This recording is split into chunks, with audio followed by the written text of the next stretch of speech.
नमस्कार दोस्तों, स्वागत है आपका स्टडी फॉर सिविल सर्विसेज में। वीडियो को पूरा देखिए। कोई भी आपका फीडबैक है, कोई सजेशन है, तुरंत वीडियो में कमेंट करके जरूर बताइए। अच्छा लगे तो वीडियो लाइक जरूर कर लीजिए और ऐसे वीडियो लगातार फ्री में पाने के लिए चैनल को तुरंत सब्सक्राइब कर लीजिए और बेल आइकन को जरूर टैप कर लीजिए ताकि आगे भी सारे वीडियो आपको मिलते रहे। यूट्यूब में फॉलो करते हैं तो प्लीज ये वाला फ्री टेलीग्राम चैनल जरूर ज्वाइन कर लीजिएगा। सारे नोटिफिकेशन, सारे अपडेट यहीं पे आते हैं, ध्यान रखिएगा। स्टडी फॉर सिविल सर्विसेज का कोई भी पेड ग्रुप अगर आपको ज्वाइन करना है तो सिर्फ 85648050969065238608971523864455 यही नंबर है हमारे, सिर्फ जहां पे कॉल या व्हाट्सएप कर सकते हैं। इंस्टाग्राम पे हमारा पेज जरूर फॉलो कर लीजिएगा, study for civil dot services है। ट्विटर पे हमको जरूर फॉलो कर लीजिएगा, @स्टडी फॉर सिविल्स है। सारे क्वेश्चन अटेम्प्ट करिए और स्कोर अपना तुरंत कमेंट करके बताइए। नमस्कार दोस्तों, जय हिंद। देखो, जैसे कि आपको पता है कि यूपीपीएससी का जो आपका पेपर होने वाला है 7 जनवरी का, उसी के रिगार्डिंग हम लोग एक टेस्ट सीरीज चला रहे हैं। ये है टेस्ट नंबर 6। पिछले 5 टेस्ट आपको देखने को उसमें देख सकते हैं, ठीक है। तो चलिए शुरुआत करते हैं बिना देरी के। मैं आपको फिर बता रहा हूँ, 6 टेस्ट, ये 6वां नंबर टेस्ट है। आप बिल्कुल अच्छे से इसको टेस्ट को करिएगा, आपको क्वेश्चन आपको देखने को मिल जाएंगे। इसी पैटर्न पे आपको क्वेश्चन देखने को मिलेंगे। देखिए, पहला क्वेश्चन नंबर क्या कह रहा है। क्वेश्चन नंबर 1 क्या कह रहा है, जो बुक है आपकी कौन सी, दुर्गेश नंदनी जो बुक है वो क्या बंकिम चंद्र चटर्जी द्वारा लिखी गई थी। मदर इंडिया की जो रचनाकार है कैथरीन मायो है क्या। और चंद्रकांता बुक की जो पुस्तक है उसकी रचना कौन है, देवकीनंदन खत्री ने की थी क्या। बताइए क्वेश्चन नंबर 1 का आंसर क्या हो जाएगा। तो क्वेश्चन नंबर 1 का आंसर क्या हो जाएगा, सभी क्या है, सत्य है, क्योंकि बात बिल्कुल क्या है, सत्य है। तीनों बुक बिल्कुल सही है। क्वेश्चन नंबर 2, एक तरफ पुस्तक लिखी हुई है, एक तरफ रचनाकार लिखे हुए हैं। पूछ रहा है कि जो उत्तरम चरित बुक है, पुस्तक है, किसके द्वारा लिखी गई है। वैरण्य शतक किसके द्वारा लिखी गई है। अमर कोश किसके द्वारा लिखी गई है। और प्रेम वाटिका। तो अगर मैं बात करूं उत्तरम चरित की, तो ये किसके द्वारा लिखी गई है आपकी, बताइए। तो ये याद रखिएगा, भावभूति के द्वारा लिखी गई है, ठीक है। और अगर मैं बात करूं किसकी, वैरण्य शतक की, तो ये भर्तृहारी द्वारा लिखी गई है। अमर कोश किसके द्वारा लिखी गई है आपकी, अमर सिंह के द्वारा लिखी गई है। और प्रेम वाटिका किसके द्वारा लिखी गई है आपका, रस खान के द्वारा लिखी गई है। याद रखिएगा, इंपॉर्टेंट क्वेश्चन है। तो क्या हो जाएगा, 2143, answer option number D. Question number 3 पूछ रहा है कि जो ममता बियॉन्ड 2021 किताब है, इसके लेखक कौन है। तो इसका आंसर क्या हो जाएगा, बताइए। ममता बियॉन्ड वाले का क्या आंसर हो जाएगा आपका, जयंत घोषाल। कुछ आपके मैथ के सवाल है। क्या पूछ रहा है, सिंपल इंटरेस्ट मतलब साधारण ब्याज पूछ रहा है। देखिए, आपको पता है कि जो सिंपल इंटरेस्ट होता है, साधारण ब्याज का जो फॉर्मूला होता है, क्या होता है, P into R into T upon 100, ठीक है। अब इसमें प्रिंसिपल क्या है आपका, प्रिंसिपल आपको दे रखा है 10,000, ठीक है। और सिंपल इंटरेस्ट कितना दे रखा है, 300, ठीक है। इंटू रेट ऑफ इंटरेस्ट कितना है आपका, आर है। इंटू टी कितना है आपका, 3 साल है। अपॉन क्या है आपका, ये 100 है, ठीक है। अब अगर मैं बात करूं, 2 जीरो से 2 जीरो कट जाएंगे, यहां से ये भी 2 जीरो से, इन 2 जीरो से, 3 से आपका 3 कट जाएगा। तो यहाँ पे आप देख सकते हो कि जो सिंपल इंटरेस्ट है, सिंपल है, 1% आपका आंसर हो जाएगा। सिंपल सा, बहुत सिंपल सा सवाल है। देखो, एक होता है सिंपल इंटरेस्ट, एक होता है कंपाउंड इंटरेस्ट। आपके सामने सिंपल इंटरेस्ट वाला पूछा था। क्वेश्चन नंबर 5 क्या कह रहा है आपसे, वर्गमूल ज्ञात करें। देखिए यहाँ पे क्या है, 0.10048। अगर आप इसको ऐसे लिखोगे, पॉइंट हटा के, 100 अपॉन 484, ठीक, into 900 upon 16 into 324 upon 441 into 49 upon 36। अगर मैं इसका स्क्वायर रूट ले लूं सिंपल तरीके से, स्क्वायर रूट, तो 100 क्या है आपका 10, ठीक है। 484 क्या है आपका 22 हो जाएगा, ठीक है। अगर मैं आपको बात करूं किसके, 900 की, तो ये किसका हो जाएगा, 30 हो जाएगा आपका, ठीक है। और 16 क्या हो जाएगा आपका 4। 324 अगर आप वर्गमूल अगर आप करोगे तो किसका हो जाएगा आपका, 18 का हो जाएगा। और 21 का अगर आप देखोगे तो कितना हो जाएगा, 441, ठीक। 49 किसका, 7 का, ये हो जाएगा आपका 6 का। 6 पंजे 30, सिंपल सा है। आप इसको काटोगे 9, इसको काटोगे आप 11 बार, ठीक। उसके बाद आप इसको काटोगे, 2 2 जा 4, 2 2 5 जा 10। तो कुल मिला के अगर आप इसको पूरा सॉल्व करोगे तो आपका आंसर आएगा, नीचे 22 आएगा, 11 दूनी 22 आपको दिख रहा होगा। 3 9 बटे 22 आंसर आपका आ जाएगा, 3 9 बटे 22। चलिए अगले क्वेश्चन पे चलते हैं। क्वेश्चन नंबर 6 क्या कह रहा है आपसे, 6 कह रहा है कि एक आयतकार है, खेत की लंबाई दे रखी है आपको 16 मीटर। ये आपका लंबाई 16 मीटर है और चौड़ाई कितनी है आपकी 9 मीटर। ये 9 है, ये आपकी क्या है 16। इस खेत आयतकार का विकर्ण क्या होगा, डायगोनल पूछ रहा है। आपको पता ही है कि जो ट्रायंगल होता है, आयतकार हो जो रेक्टेंगल होता है, ये जैसे अगर मैं रेक्टेंगल बना दूं तो ये ट्रायंगल बन गए दो।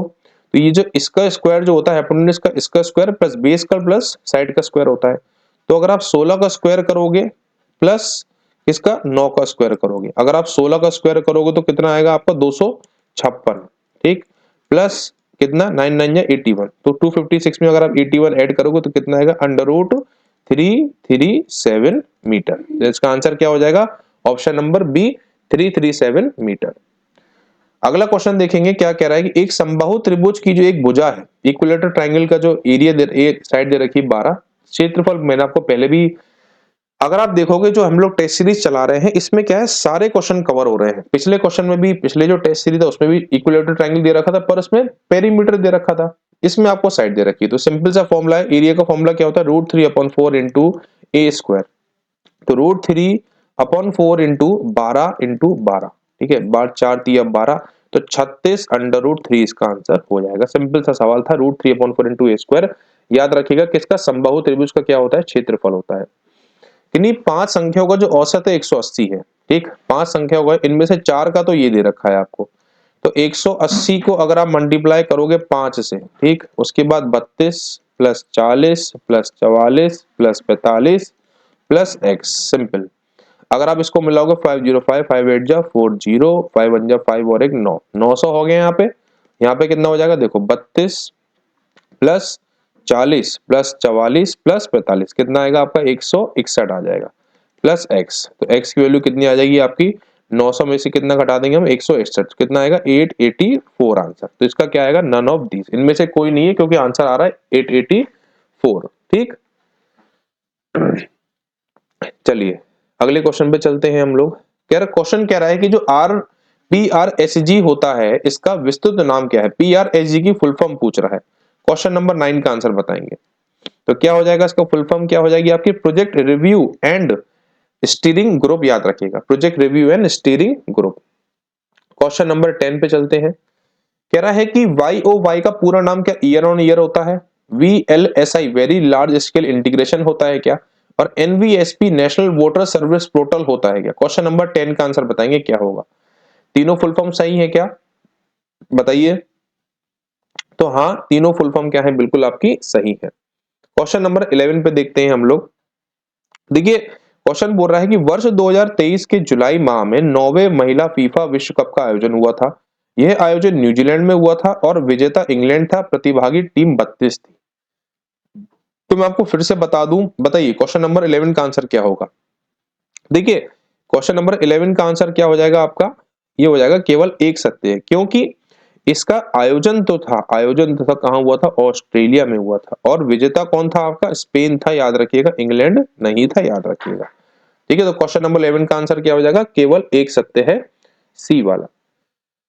देखिए क्वेश्चन नंबर 12 क्या पूछ रहा है, निम्न विकल्पों में से सही विकल्प का पहचान करें। ऑस्ट्रेलियन बैडमिंटन ओपन 2023 की बात कर रहा है, आयोजन 1 से 6 अगस्त में हुआ था सिडनी में, ऑस्ट्रेलिया में, ठीक है।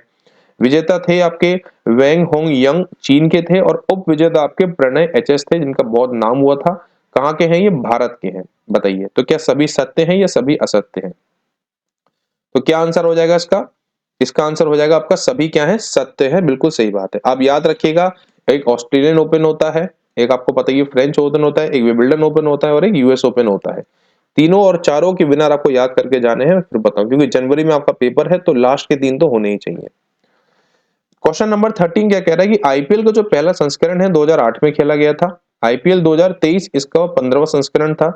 विजेता टीम आपकी CSK है, और CSK ने अपना पहला IPL 2012 में जीता था। बताइए क्वेश्चन नंबर 13 का आंसर क्या होगा।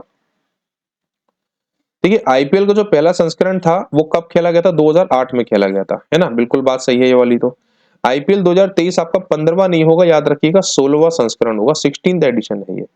विजेता टीम CSK, बिल्कुल बात सही है। और अपना पहला IPL CSK ने कब जीता था आपका, 2010 में सबसे पहला CSK ने IPL जीता था। तो केवल एक और तीसरा सत्य हो जाएगा, ऑप्शन नंबर डी आंसर इसका हो जाएगा। क्वेश्चन नंबर 14 पे आते हैं, कह रहा है लोकसभा के प्रथम सत्र का आयोजन कब हुआ था। लोकसभा आपको पता ही है, जिसमें कितनी, मैं फिर बता रहा हूं, जो आपकी अभी नया आपका पार्लियामेंट बना है, न्यू पार्लियामेंट, उसमें याद रखिएगा जो सीटें होती हैं वो कितनी है। बताइए लोकसभा का जो प्रथम सत्र का आयोजन है वो किस वर्ष हुआ था, 13 मई 1952 या 13 मई 1951। इसका आंसर क्या हो जाएगा आपका, 13 मई 1952। जो न्यू पार्लियामेंट है जरूर कमेंट कीजिएगा, जो न्यू पार्लियामेंट है उसमें अब सीटें कितनी हैं? लोकसभा में अगर 888 हैं तो राज्यसभा में कितनी सीटें हैं जरूर बताइएगा। ठीक है, क्वेश्चन नंबर 15 पे आते हैं। निम्न विकल्पों में से सही विकल्प का पहचान करें। अनुच्छेद 143 के तहत राष्ट्रपति उच्चतम न्यायालय से कोई विधिक सहायता परामर्श प्राप्त कर सकते हैं। उच्चतम न्यायालय, इसको सुप्रीम कोर्ट कहा जाता है, इस बाउंड राष्ट्रपति को परामर्श देने के लिए बाध्य है। राष्ट्रपति इस परामर्श को मानने के लिए बाध्य होते हैं। क्वेश्चन नंबर 15 का आंसर क्या होगा? देखिए, जो उच्चतम न्यायालय होता है वो बाउंड कर सकते हैं एडवाइस, लेकिन जरूरी नहीं है। और जो प्रेसिडेंट होता है, जो क्वेश्चन नंबर 15 आपको देख रहे होंगे, प्रेसिडेंट जो होता है वो क्या होता है? एक्सेप्ट करता है एडवाइस। तो क्वेश्चन नंबर 15 में ये दोनों सेंटेंस आपके गलत हो जाएंगे, खाली एक सत्य होगा, पहला वाला, आर्टिकल 143 वाला। क्वेश्चन नंबर 16 पे आते हैं, क्या कह रहा है? निम्न विकल्पों में से सही विकल्प की पहचान करिए। भारत के जो नियंत्रक व महालेखा परीक्षक, जिसको हम कैग कहते हैं, comptroller and auditor general of India, इनका जो अनुच्छेद है क्या 149 है। संसद, केंद्र व राज्यों और किसी अन्य प्राधिकरण या निकाय के खिताबों संबंध में कैग के कर्तव्य और शक्तियों को निर्धारित करने के लिए अधिकृत करता है। संसद के द्वारा इस संबंध में कैग कर्तव्य शक्तियों की सेवा की शर्तें हैं। अधिनियम 1972 अधिनियमता बताइए। क्वेश्चन नंबर 16 का आंसर क्या हो जाएगा? देखिए, इसमें क्या है, कैग का बिल्कुल आर्टिकल ठीक है, उसके बाद आपको पता ही है कि जो इसके, लेकिन याद रखिएगा 1972 नहीं होगा, 1900 क्या हो जाएगा आपका 71 हो जाएगा। मैं आपको फिर बोल रहा हूं, जो भी आर्टिकल है आपके, आर्टिकल है आपके कैग से रिलेटेड आर्टिकल है या आपके प्रेसिडेंट से रिलेटेड आर्टिकल, उनको अच्छे से करके जाइएगा, वो क्वेश्चन आराम से आ सकता है, पहले भी ये क्वेश्चन पूछे गए हैं। चलिए, तो इसमें क्या हो जाएगा आपका? केवल तीसरा क्या है आपका? असत्य है। क्वेश्चन नंबर 17 का आंसर देंगे। डॉक्टर भीमराव अंबेडकर ने मूल अधिकारों को नोबल फीचर्स कहा है। ग्रेनवे ऑस्टिन ने निदेशक तत्वों और मौलिक अधिकारों को संविधान की आत्मा कहा है। राष्ट्रपति के निर्वाचन मंडल में राज्य विधान परिषद के सदस्य शामिल नहीं होते हैं, याद रखिएगा, नहीं होते हैं। तो बताइए क्वेश्चन नंबर 17 का आंसर क्या हो जाएगा? तो 17 का आंसर क्या हो जाएगा आपका? देखिए, सीधी बात है, आपको अगर आपको ये भी पूछा जाता है कि भीमराव अंबेडकर ने heart and soul of constitution किसको कहा है, तो आर्टिकल नंबर 32, जिसमें हम रिट जारी कर सकते हैं, याद रखिएगा। मैंने पिछले वाले टेस्ट में आपको ये पूछा भी था। ठीक है, देखिए, ठीक है, तो इसका आंसर क्या हो जाएगा आपका? सभी क्या है आपके इसमें? सत्य है। क्वेश्चन नंबर 18 पे आते हैं, क्या कह रहा है? क्वेश्चन नंबर 18 कह रहा है, निम्नलिखित विकल्पों विचार करिए और सही विकल्प का चयन करिए। राज्य के संदर्भ में मूल अधिकार नकारात्मक प्रकृति के हैं। मूल अधिकारों को नैतिक व राजनीतिक मान्यता तो प्राप्त है, परंतु कानूनी मान्यता प्राप्त नहीं है। मूल अधिकारों को लागू करने के लिए विधान की आवश्यकता पड़ती है। क्वेश्चन नंबर 18 का आंसर क्या होगा? तो इसमें याद रखिएगा, जो मूल अधिकार होते हैं वो रिक्वेस्ट टू इम्प्लीमेंट, जो क्वेश्चन नंबर 18 जो है आपका, बताइए, केवल आपका क्या हो जाएगा? आपका आंसर नंबर सी हो जाएगा इसमें, है ना, केवल एक सत्य है। तो मूल अधिकारों को लागू करने के लिए विधान की आवश्यकता नहीं पड़ती है, याद रखिएगा। राज्यसभा सदस्यों का निर्वाचन भारतीय संविधान किस संविधान से लेकर शामिल किया गया है? मैंने आपको पिछले क्वेश्चन में पूछा था कि जो directive principle of state policy है वो किससे ली गई है। अब ये क्वेश्चन पूछ रहा है कि जो इलेक्शन होते हैं राज्यसभा मेंबर से, वो किससे लिए गए हैं? बताइए क्वेश्चन नंबर 19 का आंसर क्या हो जाएगा? तो कहां से लिया गया, याद रखिएगा, दक्षिण अफ्रीका से। फंडामेंटल राइट्स कहां से लिए गए? फंडामेंटल ड्यूटी, ये सब अच्छे से याद करिएगा। निम्नलिखित में से कौन सी एक संघ सूची का विषय है? संघ सूची आपको बताइए, यूनियन लिस्ट होती है, स्टेट लिस्ट होती है और कॉन्करेंट लिस्ट होती है। तो याद रखिएगा, इनमें से कोई भी आपके यूनियन लिस्ट में नहीं आता है। क्वेश्चन नंबर 21 कह रहा है कि गंगानगर शहर, जो कि पाकिस्तान पंजाब के समीप स्थित है, राजस्थान की खाद कटोरी कहा जाता है। स्थानांतरित कृषि के कारण मौसम मैसिनरम परिस्थिति रूप से खराब हो रही है। गुजरात के आनंद जिले देश का सर्वाधिक अफीम उत्पादक जिला है। बताइए क्वेश्चन नंबर 21 का आंसर क्या हो जाएगा? तो देखिए, क्वेश्चन नंबर 21 में आंसर क्या हो जाएगा आपका? पहला सत्य है, दूसरा भी सत्य है, लेकिन तीसरा क्या है? असत्य है। क्योंकि अगर आपको अफीम की बात कर रहा है तो ये आपका, आपको पता होगा, मंदसौर एक आपका जिला है मध्य प्रदेश में। कौन सा? मंदसौर जो आपका जिला है, कहां पे? मध्य प्रदेश में। ये कहां पे? अफीम के लिए है। अफगानिस्तान में अफीम बहुत होती है, अगर आपको भारत में पूछा जाएगा तो कहां पे? मंदसौर, याद रखिएगा, कहां पे? मध्य प्रदेश में। क्वेश्चन नंबर 22 निम्नलिखित में से कौन सा स्थान सहारनपुर में स्थित है? क्वेश्चन नंबर 22 का आंसर बताएंगे क्या होगा? इंस्टीट्यूट ऑफ पेपर टेक्नोलॉजी, बिल्कुल बात सही है। सेरिकल्चर इंस्टीट्यूट, जिसमें रेशम उत्पादक, बिल्कुल बात सही है। और फल अनुसंधान संस्थान, उपरोक्त क्या हो जाएंगे आपके? सभी आंसर हो जाएगा। क्वेश्चन नंबर 23 का आंसर बताएंगे। जो असम की जो सांस्कृतिक राजधानी है तो क्या है आपका, तिनसुकिया है। कांगड़ा जो हिमाचल प्रदेश में पोंग जिले में है, आपको पता ही है पोंग डैम भी है, बहुत बार पूछा भी जाता है कि जो पोंग बांध है वो कौन से जिले में है, कौन से राज्य में है। जलाशय के दक्षिण में स्थित है। यरकोड तमिलनाडु में सेलम के समीप शेवराय पहाड़ियों पर स्थित है। तमिलनाडु स्थित यरकोड जिला कॉफी उत्पाद के लिए प्रसिद्ध है। तो तमिलनाडु में जो यरकोड जिला है वो कॉफी उत्पाद, बताइए क्वेश्चन नंबर 23 का आंसर क्या हो जाएगा। तो देखिए क्वेश्चन नंबर 23 का आंसर क्या हो जाएगा आपका, तीसरा और चौथा सत्य हो जाएंगे, क्योंकि जो असम की जो सांस्कृतिक राजधानी है वो कौन सी है, जोरहट है, याद रखिएगा कौन सी है, जोरहट है, तिनसुना, ठीक है, तिनसुकिया नहीं है। और जो कांगड़ा लोकेटेड है ये साउथ में नहीं है, ये आपका कहां पे आएगा, नॉर्थ में आएगा। जो अगर आपको ये भी पूछा जाता है कि जो पोंग बांध है वो कहां पे, हिमाचल प्रदेश में है, लेकिन अगर ये भी पूछता है कि कांगड़ा कहां पे है तो ये नॉर्थ में आएगा, साउथ में नहीं आएगा। बात करते हैं अगली, क्वेश्चन नंबर 24 की बात करते हैं। जो स्पाइगनोगोनोमीटर होता है ये किसके लिए काम होता है, स्पाइनोफोन किसके लिए काम आता है, स्पाइगो मॉस्कोप किसके लिए काम आता है, और टेकोमीटर किसके लिए काम आता है। क्वेश्चन नंबर 24 का आंसर बताएंगे। देखिए याद रखिए, आपको किसी का याद हो ना हो लेकिन आपको ये जरूर याद होगा, जो स्पाइनोगोनोमीटर होता है, स्फिगोमीटर जो होता है ये किसके लिए, ब्लड प्रेशर नापने के काम आता है। किसके लिए, ब्लड प्रेशर के लिए। तो 24 का देखिए क्या हो जाएगा, ए आंसर है ना। धमनियों के रक्तचाप मापने का यंत्र कौन सा है आपका, ये हो जाएगा। और जो स्पाइनोमोफोन होता है ये किसके लिए, पल्स रेट, जिसको हम नाड़ी गति की तेज ध्वनियों में सुनेनु हेतु प्रयंत्रण की तरह है। और इस स्पाइनोमोस्कोप पूछेगा अगर आपको क्वेश्चन, ये ऑप्शन नंबर सी अगर पूछेगा 24 में तो क्या आंसर आएगा इसका, नाड़ियों की गति के कंपन का अध्ययन करने के लिए। किसके लिए, वाइब्रेशन का, जो पल्स में जो वाइब्रेशन होती है उसको स्टडी करने के लिए। और लास्ट है आपका टेकोमीटर। टेकोमीटर किसके लिए आएगा आपका, रोटेशनल स्पीड, शाफ्ट या डिस्क की रोटेशन गति को मापने के लिए। तो आंसर क्या हो जाएगा, आंसर नंबर 1 हो जाएगा। अगला क्वेश्चन क्या कह रहा है, न्यूक्लियर रिएक्टर जिसको हम परमाणु भट्टी बोलते हैं, क्वेश्चन नंबर 25। परमाणु भट्टी किस लिए काम आती है आपकी, ठीक है, परमाणु भट्टी जो होती है किसके द्वारा इन्वेंशन है, एनरिको फर्मी के द्वारा, ठीक है ना। अगर हम बात करेंगे किसकी, साइक्लोन जो होता है हमारा, साइक्लोन, तो साइक्लोन में क्या आएगा आपका, साइक्लोन आपका क्या हो जाएगा आपका, ये आपका हो जाएगा लॉरेंस, है ना, हाँ ये लॉरेंस हो जाएगा आपका। बैरोमीटर आपको पता ही है टॉर्सली हो जाएगा आपका। और ट्रांसफार्मर क्या हो जाएगा, ओल्ड बैटरी। तो 4321, 4321 ऑप्शन नंबर क्या हो जाएगा आपका, बी। कह रहा है गति के सही आरोही क्रम लगाइए। देखो मैंने पिछले टेस्ट में आपको पूछा था स्टील वाला क्वेश्चन, है ना। अब इसमें क्या हो जाएगा, देखिए जल है, समुद्र वाली है, इथेनॉल है, कौन सा हो जाएगा। तो क्वेश्चन नंबर 26 का आंसर बताएंगे क्या होगा। अगर हम बात करूं ध्वनि की जो गति होती है, स्पीड ऑफ साउंड की बात कर रहा है, तो इसमें आंसर क्या हो जाएगा आपका, मिथेनॉल सबसे कम, उसके बाद जल समुद्र में सबसे ज्यादा। वस्तु के सेवंग परिवर्तन की दर उस पर आरोपित बल के अनुक्रमित होती है, यह न्यूटन का कौन सा नियम है। क्वेश्चन नंबर 27 का आंसर बताएंगे क्या होगा।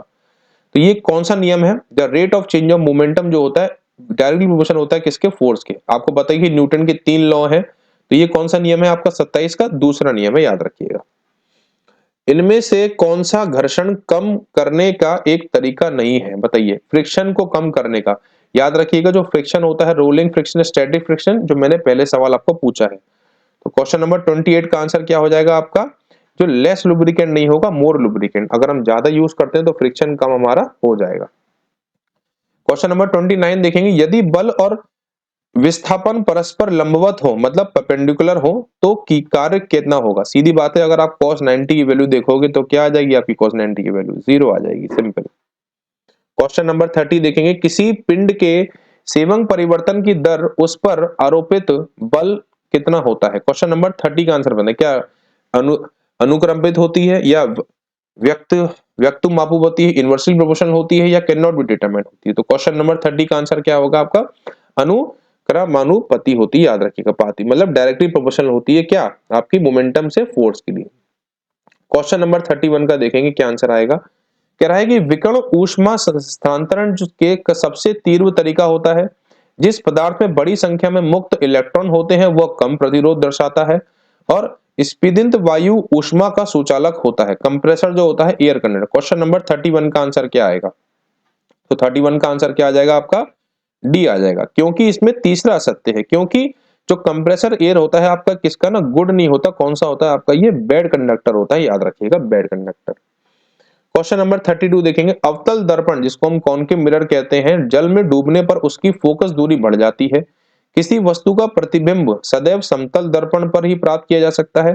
क्या मानव आंख दृश्य प्रकाश का लगभग 5000 एंगस्ट्रॉम दर्गन दैर्घ्य के लिए सर्वाधिक सुग्राही होता है। विजिबल लाइट वेवलेंथ की बात कर रहा है। क्वेश्चन नंबर 32 का आंसर क्या हो जाएगा, हाँ बिल्कुल सभी क्या है इसमें सत्य है। समुद्री खारी नामक जंतु, मैंने ये पहले आपको इसी से संबंधित एक और पूछा था, कौन से संबंधित है, किससे संघ में, मतलब कौन सी इनकी एट्रोफेटा है, मतलब फाइलम कौन सा है, पूछा था क्वेश्चन। क्वेश्चन नंबर 33 का आंसर क्या हो जाएगा, समुद्री खारी नमक पूछेगा तो क्या हो जाएगा आपका इक्नोडर्म। क्वेश्चन नंबर 34 देखिए, क्वेश्चन नंबर 34 में आपको मैच द कॉलिंग करवा रहा है। लाल भूरा आपका क्या हो जाएगा इसमें, आपका लाल भूरा आपका सिंपल बात है, ये आपका हो जाएगा आपका फेरिक ऑक्साइड, ठीक है। अच्छा, उसके बाद लाल अगर आपको बोलेगा, आपको लाल वाला क्या हो जाएगा, तो ये आपका हो जाएगा मैंगनीज डाइऑक्साइड, ठीक है। भूरा काला आपका क्या हो जाएगा, आपका कार्बन हो जाएगा। और गहरा नीला आपका क्या हो जाएगा आपका, तो ये आपका हो जाएगा कौन सा, कोबाल्ट ऑक्साइड। तो क्या हो जाएगा हमारा 3412 3241, तो क्वेश्चन नंबर बी। ये रंग मतलब कलरिंग एजेंट पूछा है इसमें। क्वेश्चन नंबर 35 का आंसर देखेंगे क्या आ रहा है, कह रहा है कि जो मार्गेट जल प्रताप है किस राज्य में स्थित है। मार्गेटा जल प्रताप फॉल जो उसको कहते हैं। क्वेश्चन नंबर 35 का आंसर क्या आ जाएगा आपका, मेघालय में स्थित है, याद रखिएगा।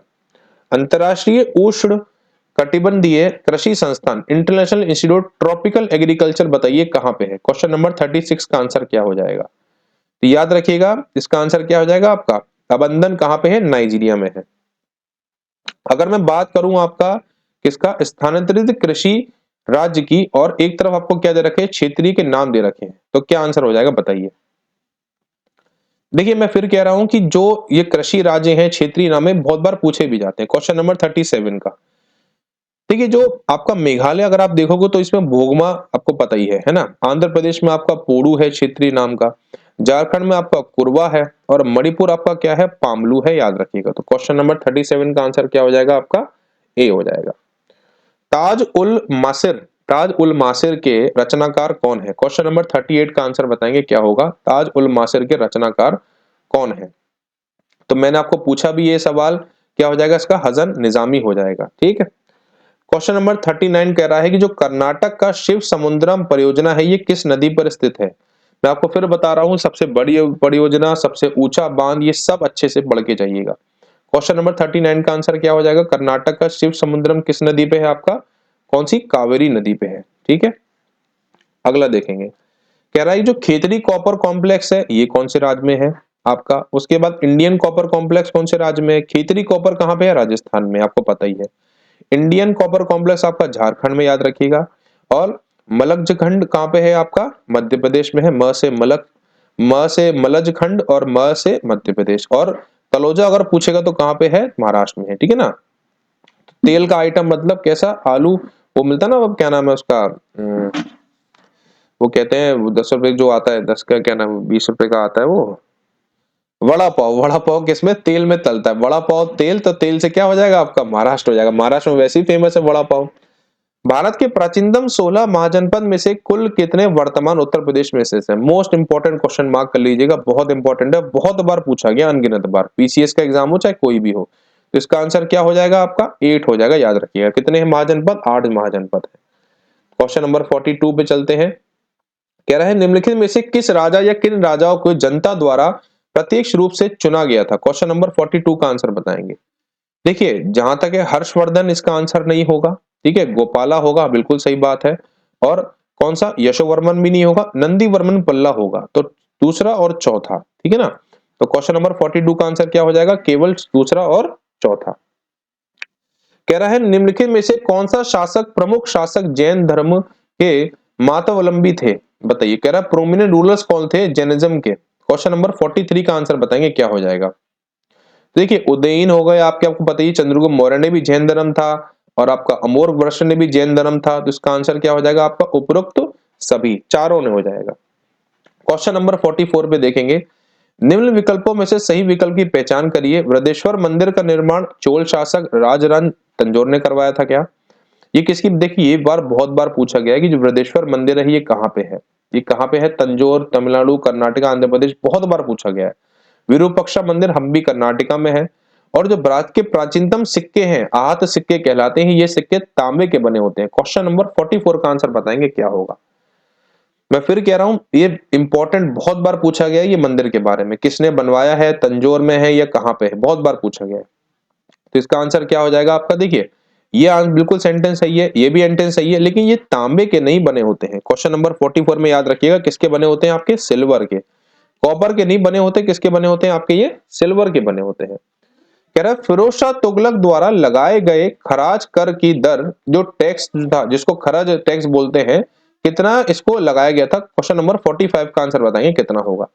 तो याद रखिएगा क्वेश्चन नंबर 45 में क्या हो जाएगा, फिरोज शाह तुगलक द्वारा लगाए गए खराज दर की कितनी थी आपकी, 1/5 थी। क्वेश्चन नंबर 46 पे आते हैं, क्या शिक्षा मंत्रालय द्वारा पहली बार 1 से 8 सितंबर के मध्य साक्षरता सप्ताह बनाया गया था।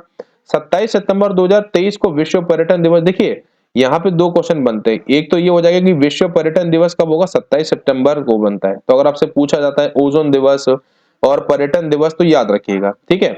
मिजोरम के कोंग थोंग गांव के सर्वश्रेष्ठ पर्यटन पुरस्कार प्राप्त किया था। प्रधानमंत्री के नेतृत्व वाली केंद्रीय मंत्रिमंडल ने पीएल उज्ज्वला योजना का कार्यकाल वित्त वर्ष 2023-24 से 2026-27 के लिए बढ़ा दिया गया है। क्वेश्चन नंबर 46 का आंसर बताएंगे क्या होगा। देखिए पहला सेंटेंस इसमें सही है, बिल्कुल बात सही है, शिक्षा मंत्रालय द्वारा हुआ किया गया है ना। और एक बात याद रखिएगा, ये जो विश्व पर्यटन दिवस के अवसर पर मिजोरम नहीं है, यहाँ पे मिजोरम नहीं आएगा, ये जो आपकी जो कोंग थोंग विलेज है आपका, ये कहाँ पे आएगा, मेघालय में आएगा। कहाँ पे आएगा, ये मेघालय में आएगा। और यूनियन कैबिनेट जो प्राइम मिनिस्टर उज्ज्वला स्कीम जो बढ़ाई गई है आपकी, वो 2025 से 26 कर दी है, 2026 से 27 नहीं करी है, 2025 से 26 याद रखिएगा। अगला क्वेश्चन देखते हैं क्या कह रहा है। देखिए आपको पता ही कि जीआई टैग, अगर ये भी आपसे पूछा जाता है, क्वेश्चन नंबर 47, सबसे पहला प्रोडक्ट कौन सा था, तो याद रखिएगा दार्जिलिंग की जो टी थी, दार्जिलिंग की जो चाय थी, वो सबसे क्या था, पहला प्रोडक्ट था। जो आपको बोला है मूषक बुद्धि जो राइस थी, चावल थी, ये कहाँ का है। मट्टी बनाना कहाँ का है आपका, काली जीरा कहाँ का है, ब्लैक मिल्क, और चोगला चावल कहाँ का है। क्वेश्चन नंबर 47, देखिए जो आपका 47, हाँ, तो पहला जो चावल हो जाएगा ये कहाँ का है आपका, जम्मू कश्मीर का है, याद रखिएगा। उसके बाद मेटी कला कहाँ का है, तमिलनाडु का है, ठीक है। काला जीरा आपका कहाँ का है, आपका उड़ीसा का है। और चोकला चावल आपका कहाँ का है, असम का है, याद रखिएगा, ठीक है। तो जीआई टैग आपको फिर याद रखिएगा, बहुत बार पूछे जाते हैं। क्वेश्चन नंबर 48 क्या कह रहा है, सितंबर 2023 को केंद्रीय पतन पोत परिवहन और जलमार्ग मंत्री सर्बानंद सोनोवाल ने कहां पर प्रथम भारतीय प्रकाश स्तंभ की शुरुआत की। तो यहाँ पे ये भी इंपॉर्टेंट हो जाता है कि जो सर्बानंद सोनोवाल है किसके हैं, केंद्रीय आपके कौन से हैं, केंद्रीय पोत परिवहन और जलमार्ग मंत्री कौन है, सर्बानंद सोनोवाल। कहां पे शुरुआत की थी इन्होंने, तो इसका आंसर क्या हो जाएगा आपका, पणजी में शुरुआत की थी। स्वच्छ मुख्य अभियान के लिए स्माइल जो आपका स्माइल एम्बेसडर किसे नियुक्त किया गया। क्वेश्चन नंबर 49, इसका आंसर क्या आ जाएगा, किसको, स्माइल एम्बेसडर कौन है आपके, सचिन तेंदुलकर साहब है। क्वेश्चन नंबर 50 का आंसर बताइए। कह रहा है मिस्र का जो सर्वोच्च सम्मान है ऑर्डर ऑफ द नाइल पुरस्कार नरेंद्र मोदी को दिया गया, बिल्कुल बात सही है। मिस्र के जो राष्ट्रपति अब्दुल फतेह अल सीसी, बिल्कुल बात सही है। और अभी आपको पता ही होगा जो ये भी क्वेश्चन पूछा गया था कि 26 जनवरी में कौन आने वाला था, है ना। उसके बाद मिस्र एक भू आबूदर प्रदेश है, लैंडलॉक कंट्री है, नहीं, याद रखिएगा landlock country, not a landlock country, नहीं है। उसके बाद मिस्र का जो सर्वोच्च सम्मान पाने वाले मोदी दूसरे नहीं आएगा, आपका क्या आएगा, पहले प्रधानमंत्री कौन बनते हैं आपके, मोदी जी बनते हैं, याद रखिएगा। तो आंसर क्या हो जाएगा इसका, 50 का पहला और दूसरा सत्य है, ठीक है। चलिए तो ये थी आपका test series number 6। Thank you so much.